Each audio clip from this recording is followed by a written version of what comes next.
everyone, I welcome you all to my channel and today's topic is Rise of Nationalism in Europe. मुझे पता है बहुत सारे बच्चे ऐसे हैं जिनको शायद हिस्ट्री बहुत ही मोनोटोनस लगता है, तो क्यों ये समझ सकते हो, क्या जानते हो कि क्यों ये मोनोटोनस लगता है, क्यों तुम लोग इसके बारे में कभी एक्सप्लोर किए हो?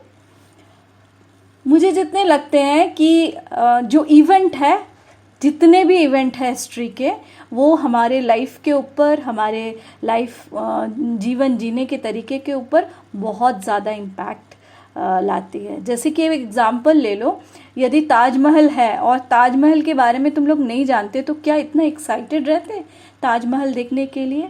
वैसे ही यदि हम लोग फर्स्ट वर्ल्ड वॉर के बारे में नहीं जानते, सेकेंड वर्ल्ड वॉर के बारे में नहीं जानते, तो कैसे तुम लोग जानते कि कौन कौन सा कंट्री जो इमर्ज था इस वर्ल्ड वॉर से इमर्ज था, और कौन कौन से कंट्रीज़ जो है इसमें जो है पार्टिसिपेट किया था और किसकी जीत हुई थी, और कैसे उस कंट्रीज़ के जो कि इधर इन्वॉल्व थे वो कंट्रीज़ के क्या इकोनॉमिकल और सोशल डेवलपमेंट या जो कि लॉसेस उन्हें फेस करना पड़ा था।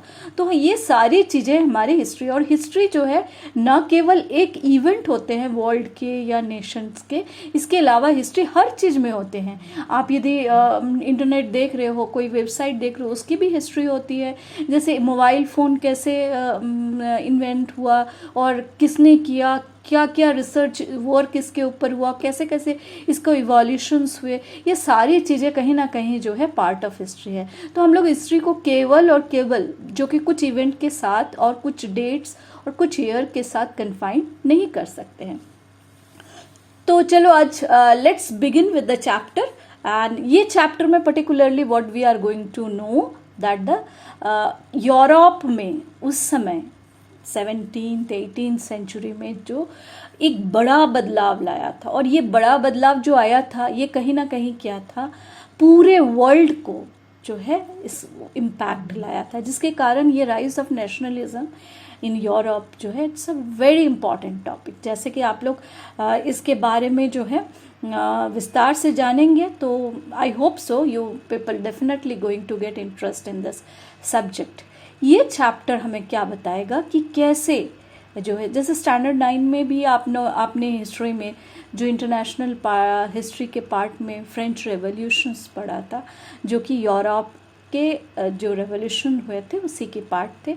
तो इसमें भी हम लोग फर्स्ट पार्ट में क्या देखेंगे, जो कैसे जो there was some changes were there which has given a big impact in the nationalism in Europe. So the nationalism क्या है? Nationalism है kind of feelings which the people share for their country, the emotion, the patriotism, beside their different in culture, beside their languages, language differences, beside their cultural differences, beside their religion differences, people think about their comes under the one nations, under the one flag.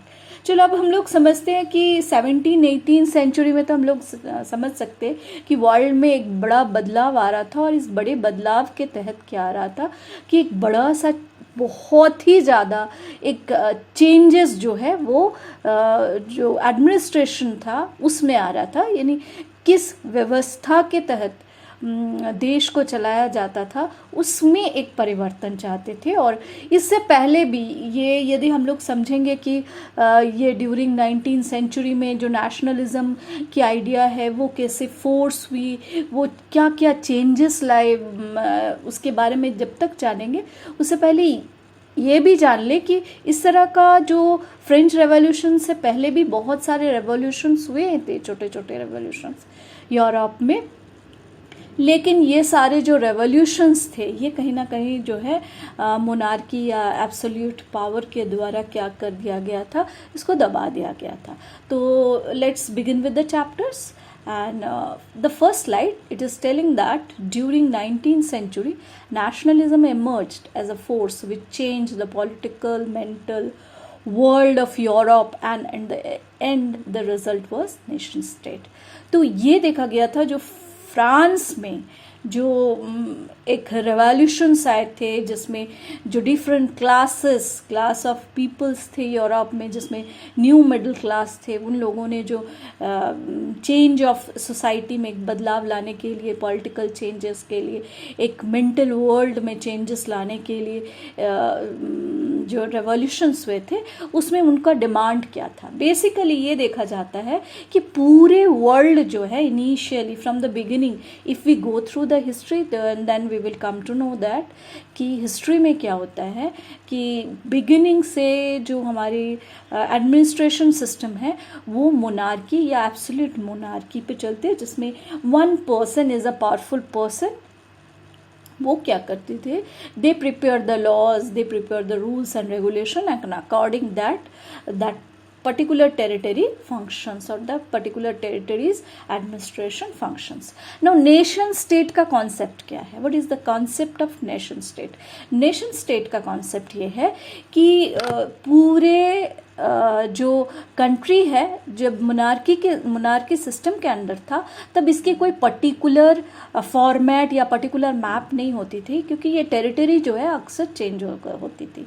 जैसे कोई king या queen है, उस समय जब king and queen अपनी territory, generally वो क्या करते थे, अपनी टेरिटरी एक्सपेंशन के लिए वो एक दूसरे नेबरिंग कंट्री के साथ क्या करते थे, फाइट करते रहते थे। जब वो दूसरे कंट्री के साथ फाइट करते रहते थे तब उनकी sometimes they acquired the other country also, तब उनकी टेरिटरी जो है वो एक्सपैंड हो जाती थी, और जब ये हार जाते तो टेरिटरी क्या हो जाती थी, वो डिटोरिएट कर जाती थी। तो इस तरह से जो है जो शेप ऑफ द नेशन और शेप ऑफ द टेरिटरी जो है वो चेंज होते रहते थे अक्सर।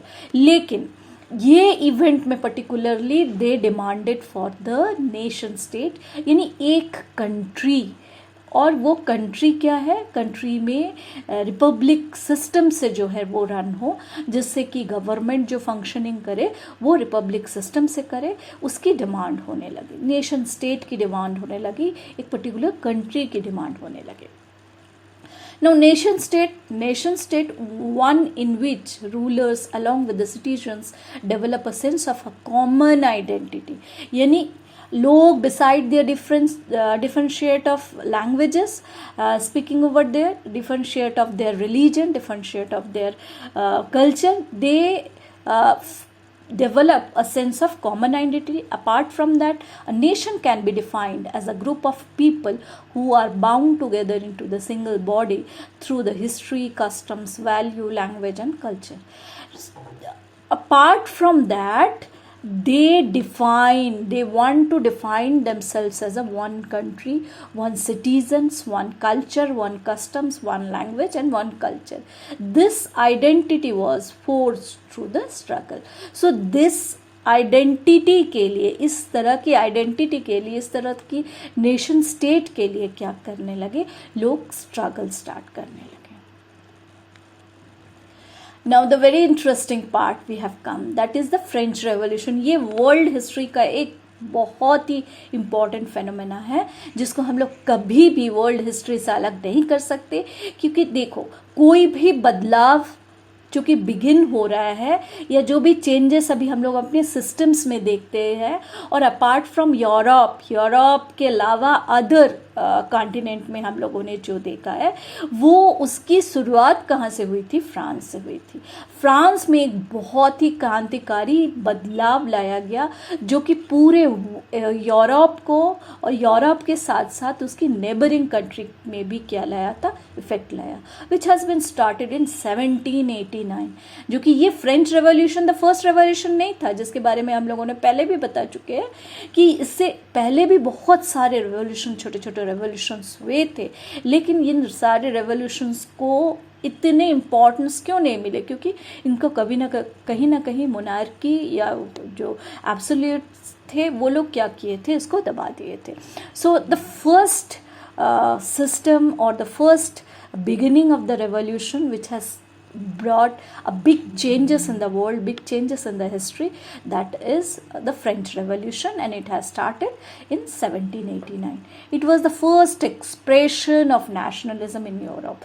देखो nationalism we cannot see ठीक है, it is only the feelings what we can share with each other. तो पहला जो एक्सप्रेशन ऑफ नेशनलिज्म हुआ था, यानी लोग जो एक कंट्री एक फ्लैग के अंडर आना चाह रहे थे, ये फर्स्ट बिगिनिंग था, वो फ्रेंच रेवोल्यूशन के थ्रू आया था। It abolish the monarchy. और इसमें क्या हुआ था, जो मोनार्की सिस्टम था जो कि फ्रांस में उस समय एग्जिस्ट करते थे, उसको ख़त्म कर दिया था। और इसको ख़त्म करने के लिए और रिपब्लिक सिस्टम को इस्टेब्लिश करने के लिए ये स्ट्रगल या रेवोल्यूशन बिगिन हुआ था। The power were transferred from monarch to body of French citizens. अब बोला गया जो लोग थे वहाँ के लोग, उनको मोनार्क सिस्टम के अंडर कोई भी पावर नहीं था। वहाँ पे यूरोपियन सिस्टम में या यूरोपियन सोसाइटी में क्या था, पर्टिकुलरली हम लोग देखते हैं दो क्लास पीपल में जो है यूरोपियन सोसाइटी डिस्ट्रीब्यूटेड थे। फर्स्ट में दैट जो एलिट क्लास थे वो पीपल थे, एंड द सेकंड पार्ट में क्या था कि न्यू मिडिल क्लास पीपल थे जो कि पढ़े लिखे थे but they don't have that much property. Okay, और जो एलिट क्लास पीपल थे, जो नोबल्टी क्लर्जी में आते हैं, जो किंग के फैमिली फ्रेंड्स थे और चर्च से related, they were are having a lots of property, as well as they are having the money power, as well as they are having some lands, acquisitions of lands, and apart from that they are getting the revenues, taxes, and they are enjoying the privileges which the middle class people were not having. Okay, so ये देखा गया कि लोग किस लिए fight किए थे French revolutions में। People fought for their identity. वो लोग चाहते थे ये जो मोनार्क है जो उनको एक्सप्लॉयट कर रहा है, और इस एक्सप्लॉयटेशन के तहत उन्होंने बहुत ज़्यादा नोबेल्टी को, क्लर्जी को टैक्सेस, रेवेन्यू देने पड़ते थे, एंड दे वेयर, वो लोग लगभग लैंडलेस जो फार्मर्स होते थे, लेबरर्स होते थे, तो उनको फ्री ऑफ कॉस्ट उनके फ्यूडल सिस्टम के तहत उनके जो एग्रीकल्चरल लैंड होते थे उनमें काम भी करना पड़ता था।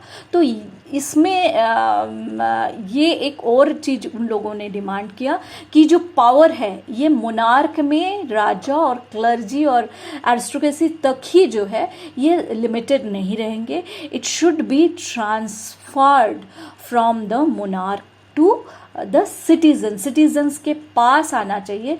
Citizens should have the right to choose their own representative. Now the French revolutions तो ऑकर्ड हुए जिसमें लोगों ने they fought for their own identity, they try to change the whole scenario of the scenario where the monarchy system has been abolished। तो क्या changes लाया गया था उस ड्यूरिंग देखा गया था, फ्रेंच रेवोल्यूशन के ड्यूरिंग देखा गया था। द मेन दो terminology which has emphasized upon the united community, that is the idea of la patrie and la citoyen, यानी fatherland and the citizens emphasised. इसके ऊपर बहुत ज़्यादा जो है जोर दिया गया, और इसमें ये बताया गया कि दिस ला पैत्रे एंड ला सिटियन, ये दोनों जो है फादर, वो अपने कंट्री को किस फॉर्म में, किस फेस दिया गया। जैसे कोई भी रेवोल्यूशंस होते हैं या कोई भी जो नेशनलिज्म के आइडिया जो स्प्रेड होते हैं, तो वो लोग क्या देते हैं, एक फेस देते हैं, नेशन को एक फेस देते हैं, जिसके तहत इसमें क्या दिया गया था, फादरलैंड के आइडिया को इम्पोज किया गया था। और ला सिटियन यानी जो सिटीजन्स है, द सिटीजन्स, ये सिटीजन्स को क्या दिया गया, इक्वल राइट्स। इनका डिमांड यही था कि जो रिपब्लिक सिस्टम है उसको एस्टैब्लिश किया जाए, नेशन स्टेट का क्या किया जाए, वो डिक्लेरेशन किया जाए, एंड अपार्ट फ्रॉम दैट ये बोला गया कि जो भी सिटीजन्स है उनको इक्वल राइट दिया जाए। पावर को क्या किया जाए, ट्रांसफर्ड किया जाए from monarch to common people. जो पावर केवल और केवल जो है वो मोनार्क के पास था। Monarch was creating the laws, monarch was able to do the justice and all, that should be stopped, क्योंकि कहीं ना कहीं देखा जा रहा था कि जो मोनार्क थे, जहाँ पे हम लोग जानते कि लुईस 16 जो थे वो किंग थे उस समय, और लुईस 16 क्या क्या कर रहे थे कि उनका जो भी ट्रेजरी था वो क्या हो गया था, एम्प्टी हो गया था, जिसके चलते वो ज़्यादा से ज़्यादा टैक्सेस जो है वो जो कि थर्ड स्टेट्स के पीपल थे उनके ऊपर वो इम्पोज करना चाहते थे। तब थर्ड स्टेट्स के जो पीपल थे they oppose it and they form the National Assembly and they demanded for the constitutional monarchy. So this was the fact and उस समय ये भी देखा गया जो कॉमन पीपल थे they fought for their power. So new French flag has been introduce. पहले जो मोनार्की के सिस्टम में जो फ्लैग था उसको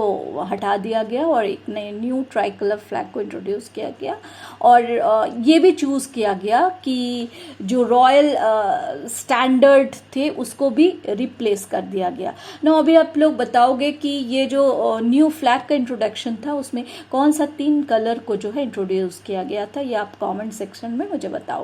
न्यू नेशनल एंथम कंपोज। देखो कोई भी नेशन एस्टेब्लिशमेंट के लिए, कोई भी चेंजेस लाने के लिए फर्स्ट ऑप्शन होता है कि उसको फेस देना। आप किस फेस, नेशन को कौन सा फेस देते हो। जैसा हम लोग इंडिया में क्या देते हैं, मदर इंडिया बोलते हैं, यानी इंडिया को हम लोग कैसे डिफाइन करते हैं, we define as a mother, our mother. वहाँ पे फ्रांस में उसको कैसे डिफाइन किया गया, it has been defined as a father figure. First thing it has been done. Second thing what has been done, the flag. Under that flag the all the citizens come together and they try to prove themselves the citizen of that particular country. तो flag का जो है वो new flag उसको introduce किया गया। Apart from that they go for their own national anthem and they compose the different oaths and hymns to take in the oath towards their country. Now the centralized administrative system was put into the place and it formulate uniform laws for all citizens within its territory. अब इसके साथ साथ क्या किया गया, एक centralised administrative system को क्या किया गया, फॉर्मुलेट किया गया, जिसमें कि uniform of all citizens with in its territory. ये बताया गया कि जो भी सिटीजन्स इस कंट्री के हैं वो लॉ के आगे क्या है, बराबर है, इक्वल है, they are equal in front of the law. So internal custom duties and dues were abolish. देखो यहाँ पे इनिशियली क्या करते थे मोनार्की सिस्टम में, जैसे डिफरेंट स्टेट्स में थे, डिफरेंट टेरिटरीज थे, क्योंकि वहाँ उस समय नेशन स्टेट की कोई जो है इमेजिनेशन नहीं थी, तो अपनी अपनी टेरिटरीज में, अपनी अपनी स्टेट्स में, डिफरेंट स्टेट्स में ये डिस्ट्रीब्यूटेड थे। और ये स्टेट्स एक स्टेट से दूसरे स्टेट्स जाने पर क्या हो जाता था, उसकी जो यदि सपोज करो कि कोई गुड्स लेके तुम एक स्टेट से दूसरे स्टेट जा रहे हो तो कस्टम ड्यूटीज, इंटरनल स्टेट्स में भी कस्टम ड्यूटीज जो है वो इम्पोज किया जाता था, which was a very burden for the citizens. तो इन्होंने क्या किया कि ये जो ड्यूज और ये जो ड्यूटीज़ जो है, कस्टम ड्यूटीज़ जो है वो इम्पोज किया गया था, उसको अबॉलिश कर दिए। Now spread of nationalism. Spread of nationalism के तहत ये बताया जा रहा कि when the news of this event in France reached in a different cities of Europe, students and other members, educated middle class, begin to setting up Jacobin clubs. अब देखो जब ये नेशनलिज्म की आइडिया स्प्रेड हुई, हम लोग जैसे standard 9 में भी आप लोगों ने पढ़ा है, फ्रेंच रेवोल्यूशंस के तहत इनिशियली क्या हुआ था, monarchy system was there, then the monarchy system has been abolished and then they have gone for the constitutional monarchy. They demanded for the constitution, drafted the constitution, they formed the national assembly and then it has been established for the constitutional monarchy. फिर ये constitutional monarchy was not they were not very satisfied with the constitutional monarchy and the rules of the constitutions. So इन लोगों ने क्या demand करना start किए, Republic demand करना start किए। When they started the demand of republic, then हम लोग ये देखते हैं कि जो मोनार्की सिस्टम है कम्प्लीटली जो है एबोलिश हो गया था। और जब ये कम्प्लीटली एबॉलिश हो गया था तब जो वहाँ पे जो रिपब्लिक सिस्टम से जो गवर्नमेंट चल रहे थे, that government was not able to functioning as per the assumptions of the citizens और as per the वो एक्सपेक्टेशन ऑफ द सिटीजन्स।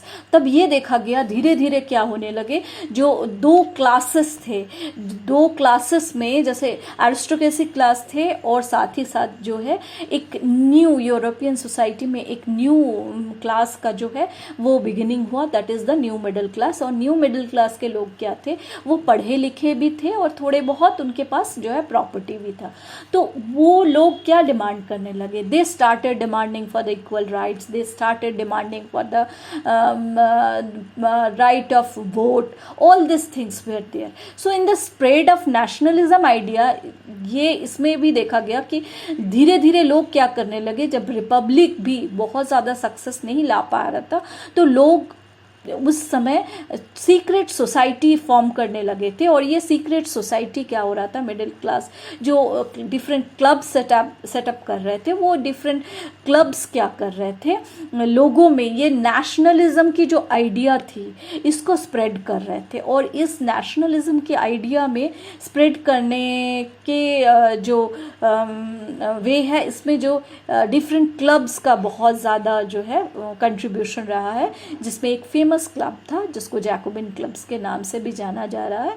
और इनके लीडर कौन थे, मैक्सिमिलियन थे। So their activities and campaign were prepared the way for the French armies which moved into the Holland. और वो लोग न केवल फ्रांस में ही नेशनलिज्म की आइडिया को स्प्रेड कर रहे थे, अपार्ट फ्रॉम फ्रांस जो नेबरिंग, फ्रांस के जो नेबरिंग कंट्रीज थे उसमें भी जैकोबिन क्लब अपने जो आर्मीज को सेंड करते थे अब्रॉड में और इसकी आइडिया को स्प्रेड करते थे। Their activities and their campaign prepared the way for the French armies which moved into the Holland। वो लोग कहाँ कहाँ गए थे, हॉलैंड गए थे, बेल्जियम गए थे, स्विट्ज़रलैंड गए थे, much of Italy and in 1790s। फिर with the outbreak of revolutionaries war the French armies begin to carry the idea of nationalism abroad. और इसी के साथ साथ हम लोग देख सकते हैं कि यूरोप के अदर पार्ट में भी, अदर इसमें भी, सब कॉन्टिनेंट में भी क्या हुआ, ये नेशनलिज्म की आइडिया जो है वो स्प्रेड करने लगे। In 1799 Napoleon took over the political power. Jacobin club, Maximilian जो है, जो head of the Jacobin club थे वो मैक्सिमिलियन थे। वो मैक्सिमिलियन के जो टाइम था, टाइम पीरियड को रिंग ऑफ टेरर बोला जाता। क्यों रिंग ऑफ टेरर बोला जाता है? क्योंकि इनिशियली उन्होंने जो बदलाव लाया था सोसाइटी में, यूरोपियन सोसाइटी में, दैट वाज बहुत ज़्यादा इम्पैक्ट तो लाया था, लेकिन साथ ही साथ लोगों को कहीं ना कहीं लगने लगा था कि उनकी जो पनिशमेंट देने की जो लॉज थे वो दैट वाज वेरी स्ट्रिक्ट, बहुत ज़्यादा स्ट्रिक्ट थे। वो अपने फ्रेंड्स को पनिशमेंट देने लगे, अपने एनिमीज़ को पनिशमेंट, सबको इस तरह से वो क्या करने लगे, जो भी उनके खिलाफ कुछ भी बोलता था उसको वो जो है वो डेथ पनिशमेंट दे देते थे। तो इससे लोग क्या होने लगे, बहुत ज़्यादा डर गए और वो लोग क्या करने लगे, वो जैकोबिन क्लब को भी क्या कर दिया, अबॉलिश कर दिए। ऑन देन दे वो एक डायरेक्टरी जो है वो इस्टेब्लिश किए जिसमें कि 5 मेंबर्स होते थे। और ये 5 मेंबर्स क्या करते थे, वो दिस 5 रिप्रेजेंटेटिव क्या करते थे, ये लोग जो है एडमिनिस्ट्रेशन को चलाते थे या गवर्नमेंट को रन कराते थे। लेकिन बात यहीं तक जो है एंड नहीं हो गई थी, क्योंकि ये जो 5 मेंबर्स थे ये आपस में ही फाइट करने लगते थे। They were not having the similar ideas, they were not having the similar opinion and all, they started opposing each other. जिसका फ़ायदा किसको मिल गया, जो मिलिट्री जनरल थे उस समय नेपोलियन, उन्होंने क्या किया, उन्होंने उसको टुक ओवर कर लिया और वो अपना पावर को एस्टैब्लिश कर लिया। ये एक बहुत बड़ी बदलाव के तहत देखा जाता है, क्योंकि देखो फर्स्ट में इनिशियली मोनार्की था, मोनार्की को अबॉलिश किया गया, फिर उसको अबॉलिश करके रिपब्लिक लाया गया, रिपब्लिक को फिर under that republic the different club has been emerge and then the directory has been set up, and उसके बाद क्या देखा गया, फिर से क्या इस्टेब्लिश हो गया, डिक्टेटरशिप इस्टेब्लिश हो गया। तो ये एक बहुत बड़ा बदलाव के तौर पे जो है यूरोप में आया। लेकिन नेपोलियन से क्या था, इनिशियली लोग क्या थे, बहुत हैप्पी थे, दे वर वेरी हैप्पी, क्योंकि नेपोलियन ने जो बदलाव लाया था थ्रू दियर नेपोलियन कोड और सिविल कोड के तहत, वो लोगों को बहुत सारे राइट्स दिए थे और बहुत सारी चीज़ें जो है इम्प्लीमेंट भी किए थे, ट्रांसपोर्ट कम्युनिकेशन सिस्टम को स्ट्रेंथन किए थे, एडवांसमेंट तो आया था।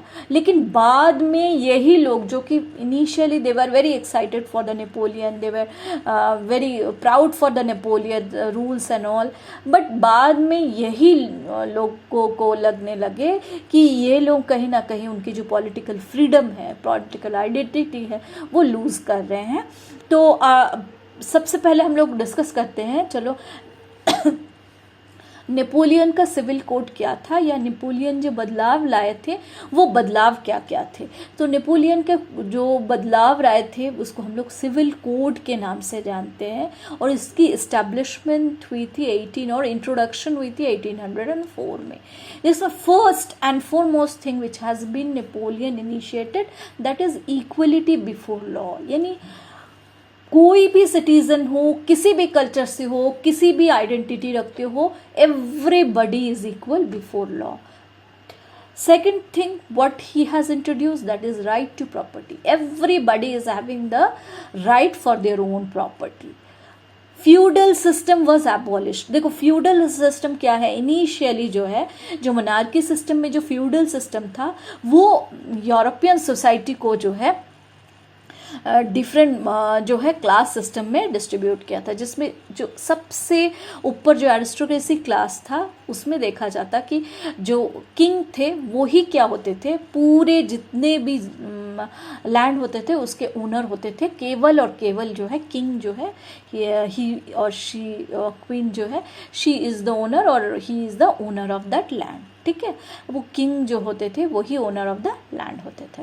और जो भी पीपल होते थे, क्लर्जी जो है और दो नीचे जो सबसे नीचे जो होते हैं वो पीजेंट्स होते थे, उनको सर्फ भी बोला जाता था। और वो क्या होते थे, इस फ्यूडल के सिस्टम के तहत उनको क्या करना पड़ता था, ये किंग के जो लैंड होता था उसमें फ्री ऑफ कॉस्ट जो है अपना वर्क देना पड़ता था, जिसको सर्फडम बोला जाता था। तो ये सिस्टम के तहत क्या होता था कि वो लोग वर्क तो कर रहे हैं, फंक्शनिंग तो कर रहे हैं, लेकिन वो लोग, their situation was very pity, because whatever the king give as a gift, that is enough for them. They cannot demand for anything. They are bound to do all this works in the king's land and all. तो ये कहीं ना कहीं जो है peasants को जो है और पॉवर्टी की ओर जो है वो ढकेल रहा था।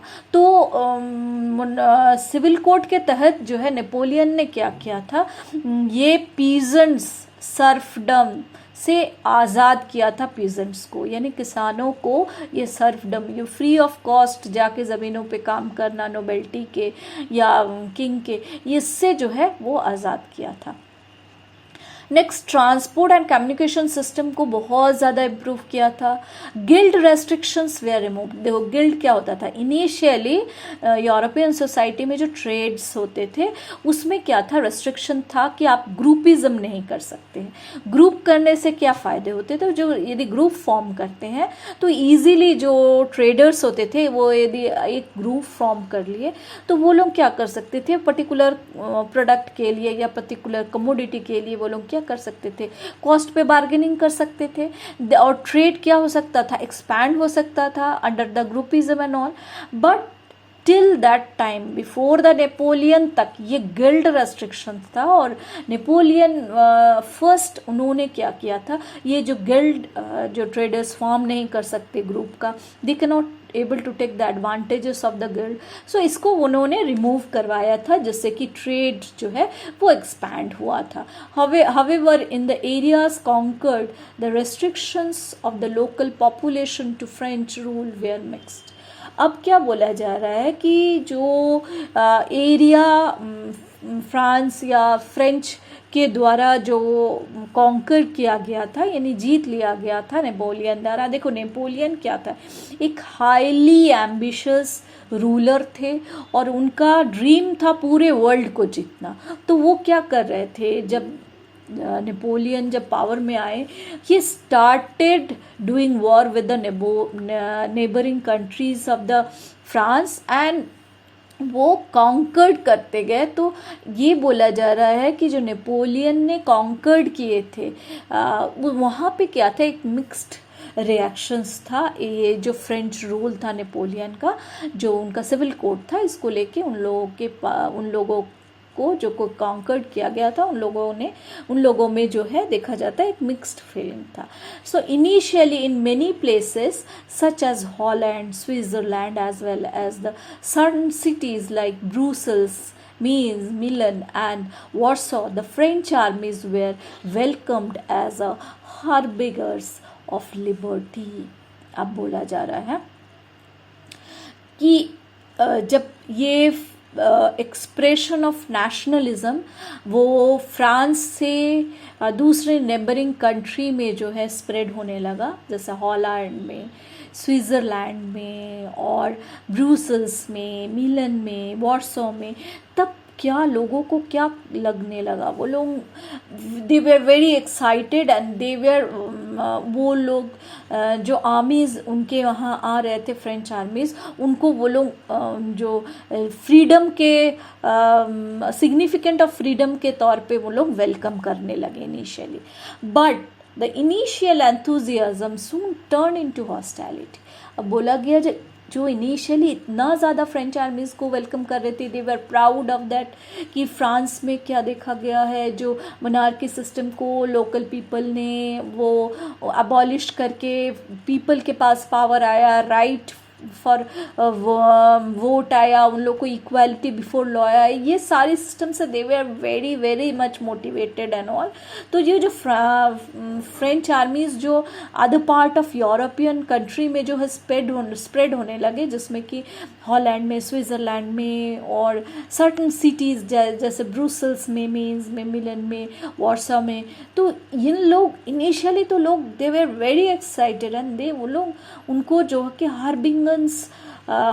हार्बिंगर्स के तौर पे जो है ऑफ फ्रीडम के तौर पे जो है बहुत ज़्यादा प्रेज़ करने लगे। लेकिन बाद में यही लोगों को कहीं ना कहीं लगने लगा कि ये लोग क्या कर रहे हैं कि उनकी जो पॉलिटिकल फ्रीडम है उसको क्या कर रहे हैं, सीज कर रहे हैं। सो इंक्रीज्ड टैक्सेशन, सेंसरशिप।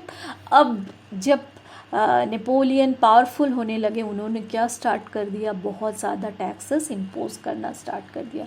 सेंसरशिप यानी किसी भी तरह के नेपोलियन के अगेंस्ट जो है कोई भी पब्लिसिटी को वो अलाउ नहीं करते थे, वो सेंसरशिप लाने लगे। And forced conscriptions into the French armies required to conquer the rest of the Europe. Now next what they said that increased taxation, यानी टैक्सेशन को क्या कर दिया गया, वो ज़्यादा टैक्सेशन जो है नेपोलियन ने इम्पोज करने लगी लोगों के ऊपर। Second thing what he has started that is censorship. उस समय नेपोलियन के ख़िलाफ़ कोई भी कुछ भी मैसेजेस स्प्रेड नहीं कर सकता था, कोई भी मीटिंग ऑर्गेनाइज नहीं कर सकता था, कोई भी क्लब एस्टेब्लिश नहीं कर सकते थे which is the against of the Napoleon. ये सेंसरशिप वो करने लगे, साथ में फोर्स्ड करने लगे कंस्क्रिप्शंस के ऊपर into the French armies required to conquer the rest Europe, जिससे कि वो अदर पार्ट और the rest part of the Europe को भी वो क्या कर सके, कंकर कर सके या कॉन्कर कर सके। So all seem to overweigh the advantages of administrative changes। और ये सारा चीज क्या लाए, धीरे धीरे फिर से फ्रांस को क्या करने लगे, या यूरोप सब कॉन्टिनेंट ऑफ यूरोप को चेंज ऑफ द सिस्टम में ढकेलने लगे। Now the next part what we are going to learn, that is the making of nationalism in Europe. This was the first part what we have learned. The first part we have learned about the क्या क्या हम लोगों ने जाना, first topic that was the nation state. क्या है nation state? और second, क्या नेशन स्टेट के फेसेस दिए गए, the fatherland and the citizens. फिर राइट टू इक्वालिटी आए, and then the change of the system of governance, and then what has come, that has come as a major change during the French revolution, where we have seen that La Patrie and La Citoyen। उसके अलावा क्या आया? Spread of nationalism आया। और ये spread of nationalism ने केवल France को, फ्रांस के अलावा जो है अदर पार्ट ऑफ यूरोप को भी और यूरोप के सोसाइटी में भी बदलाव लाया। साथ ही साथ ये भी देखा गया कि जो इनिशियल मोनार्की था, मोनार्की अबॉलिश किया गया, रिपब्लिक एस्टेब्लिश किया गया, और एंड ऑफ द 1799 ये भी देखा गया कि फिर से जो है डिक्टेटरशिप जो है नेपोलियन के तहत जो है फिर से इस्टेब्लिश हुई, जिसमें पॉलिटिकल पावर जो है नेपोलियन ने ओवरकम किया। और साथ ही साथ उन्होंने जब he has become a powerful ruler of the France, that time it has introduced the civil code, and the civil code he has introduced many things which was beneficial, initially beneficial for the citizen of the people, but gradually whatever the laws has been imposed on the citizens, they find themselves that उनका जो political freedom है वो seize किया जा रहा है। So that's all for today, and we will going to continue this same chapter with the coming videos. So by that time keep watching my videos. If you like my videos and explanation, put your thumbs up, so that I will also get motivated to come with the more new videos on the different topics, different lectures. And time to time your feedback will definitely going to motivate me and bring more changes, more betterment for my videos. So I wish that you all understand the topic till here, and we will continue the next topic, the making of nationalism in Europe, in the next video. Thank you. That's all.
আগে আরো ঠিক করতে হবে রিন, গরমে যে নিঃশ্বাসে আমার বাকিয়ে গেছে।